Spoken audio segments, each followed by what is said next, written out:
Let me ask you something. What's the loneliest place in the entire world?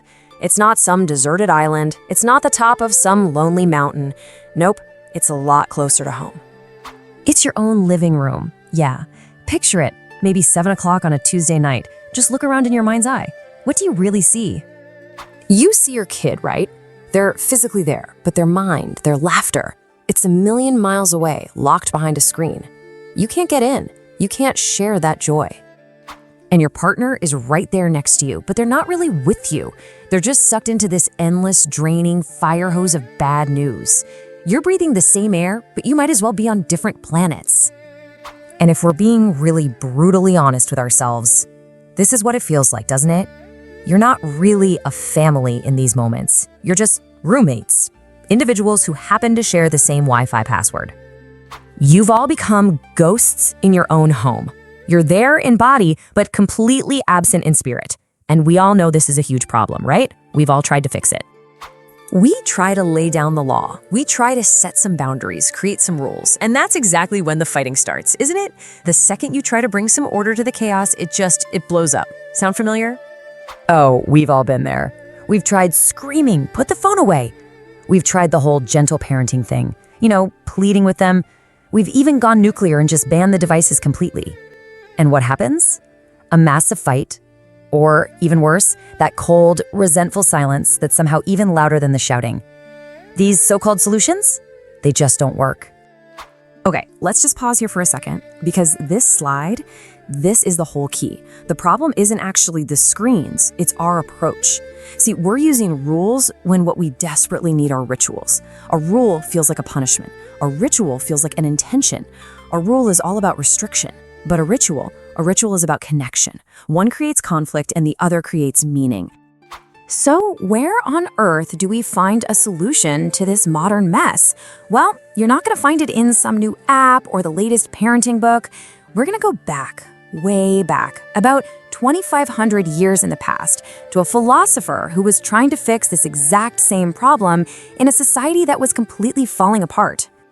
Now, I know what you're probably thinking. Confucius, isn't that all about, rigid rules and old men bowing? Forget all of that. Just erase that stereotype from your mind. This isn't about blind obedience. This is about a genius system for rebuilding human connection when a family or a whole society is in chaos. He had this concept called Li. We usually translate it as ritual, but honestly, that word doesn't even do it justice. A better way to think of it is as the holy choreography of your day. It's that little sacred pause that takes some simple, boring action and elevates it, turning it into a real moment of human connection. Here's a perfect example, the handshake. The physical action is just grabbing another person's hand. Kind of weird if you think about it. But the ritual, the lie, is what transforms it. It adds this whole layer of meaning. I see you. I acknowledge your humanity. I come in peace. That's the power we need to bring into our home. And here's the light bulb moment. Confucius would say, the problem in your house isn't the phone. The problem is that you have no li, no ritual to signal the shift from the chaos of the outside world to the sanctuary of your family. You're just sliding from one state to another with no sacred pause in between. So how do we fix this? We stop making rules and we start a ritual. Let's look at a really beautiful, practical way to do this right now. We'll call it the ceremony of the basket. The whole idea here is to create a sacred container for your family's attention. Because right now, your attention, which is the most precious thing you have, it's just spilling all over the floor, getting sucked up by the internet's algorithms. A ritual contains it. It honors it. And here's exactly how you do it. First, you get a beautiful basket, something intentional, and you place it by your door. Then, as you walk in, you pause at the threshold. You physically and mentally acknowledge that you're crossing from one space into another. And then, you place your phone in the basket.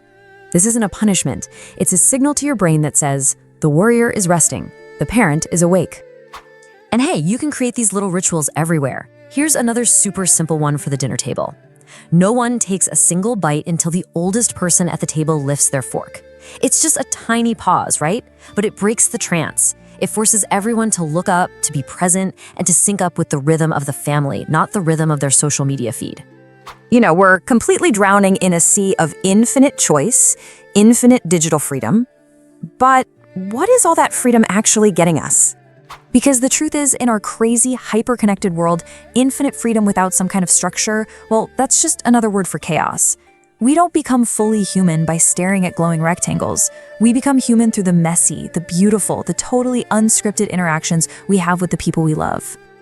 And that brings me to one final thought. One question that I really want you to take with you, to just let it sit in your mind after this is over.